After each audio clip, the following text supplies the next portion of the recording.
అధినేత చంద్రబాబు మాట్లాడుతున్నారు. లైవ్ చూద్దాం. మీరంతా కూడా ఆ సైడ్ ఈ సైడ్ అడ్జస్ట్ చేసుకోండి.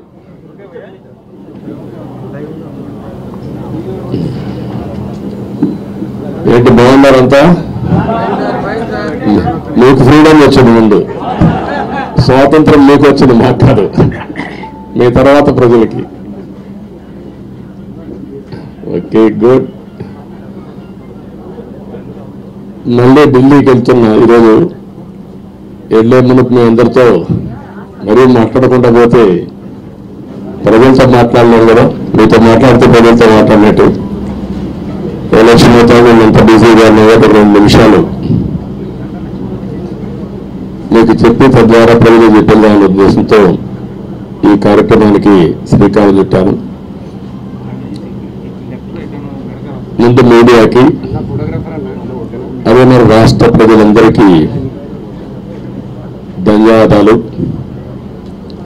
శిరస్సు వచ్చి నమస్కారాలు తెలియజేస్తున్నా. ఎందుకంటే నా సుదీర్ఘమైన రాజకీయ యాత్రలో ఈ 5 సంవత్సరాలు చూసిన ప్రభుత్వాన్ని ఎప్పుడు చూడలేదు.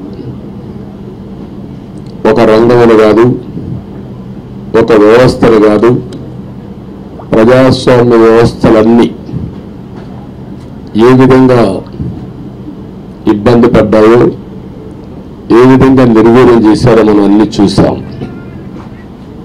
అయితే మా ధ్యేయం ఒకటే, ప్రజలు గెలవాలి, రాష్ట్రం నిలబడాలి. దీనికోసం ఎన్ని త్యాగాలైనా సరే చేసి మళ్ళీ భావి తరాల భవిష్యత్తు కోసం ముందుకు పోవాలని చెప్పి వెళ్ళాం. నేను చాలా ఎన్నికలు చూశాం.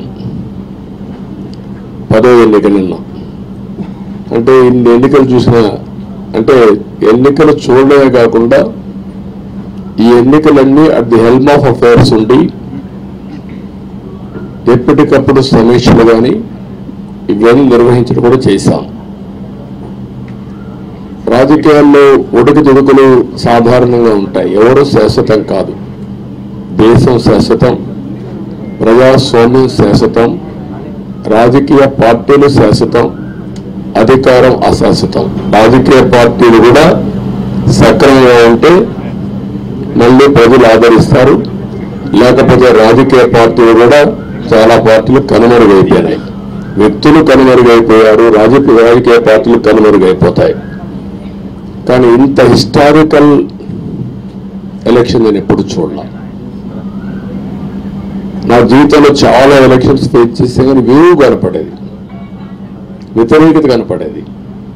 కానీ ఈ ఎలక్షన్లో ఎక్కడో అమెరికాలో ఉండే వ్యక్తి ఒక 5 లక్షలు 10 లక్షలు ఖర్చు పెట్టుకొని నేను రావాలి, ఓటేయాలి, రాష్ట్రం నిలబడాలి, ప్రజలు గెలవాలి అనే ఆలోచనతో వచ్చారు. ఎక్కడో పక్క రాష్ట్రాల్లో ఎక్కడో